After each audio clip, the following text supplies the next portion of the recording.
Batuk terus-menerus itu bisa menjadi salah satu gejala TBC alias tuberkulosis lobesti.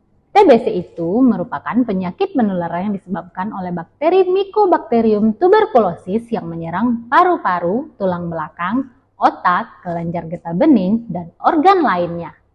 Banyak orang tidak menyadari kalau mereka terinfeksi TBC, maka jangan anggap remeh batuk-batukmu. Coba diperhatikan, apakah kamu juga mengalami gejala lain seperti demam, berkeringat di malam hari, nafsu makan berkurang, atau berat badan turun?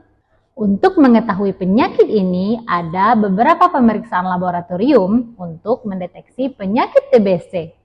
Yang pertama, pemeriksaan mikroskopis atau direct smear mikroskopi untuk melihat bakteri TBC dalam dahak. Yang kedua, biakan dan uji kepekaan Mycobacterium tuberculosis untuk mengetahui jenis dan sensitivitas bakteri TBC terhadap obat. Yang ketiga, tes cepat molekuler dan LPA untuk mendeteksi DNA bakteri TBC dan resistensi obat dalam waktu singkat.